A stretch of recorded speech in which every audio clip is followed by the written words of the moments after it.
हमने barrier penetration की चर्चा पिछले क्लास में की थी। अगर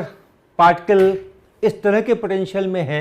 जिसमें x बराबर 0 तक कोई पोटेंशियल नहीं है, 0 है, x बराबर l के आगे भी कोई पोटेंशियल नहीं है, 0 है, लेकिन 0 से l के बीच में एक बड़ा सा पोटेंशियल है और पार्टिकल की एनर्जी इससे कम है,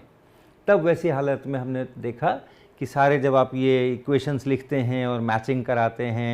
स्लोप की और वेव फंक्शंस की, तो दाहिने साइड में यानी x बराबर l के बाहर भी पार्टिकल्स के मिलने की ठीक ठाक संभावनाएं रहती हैं और वो डिके भी नहीं करती है, तो एक फ्री पार्टिकल की तरह वो आगे बढ़ता रहता है। अर्थात अगर हमने एक बीम यहाँ से भेजी है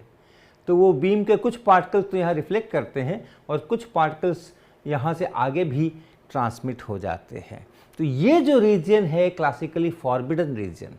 अगर हम क्लासिकली सोचें तो पार्टिकल जिस समय में x बराबर 0 से चल के x बराबर l तक पहुँच रहा होगा, जिसके बाद वो इधर निकलेगा, उतनी दूर के लिए, उतने समय के लिए अगर हम क्लासिकली सोचते हैं तो हम पाते हैं कि नहीं ऐसे तो हो ही नहीं सकता, क्योंकि उतने टाइम के लिए टोटल एनर्जी कम है, पोटेंशियल एनर्जी ज़्यादा है, काइनेटिक एनर्जी नेगेटिव है, तो ये तो होएगा ही नहीं कभी,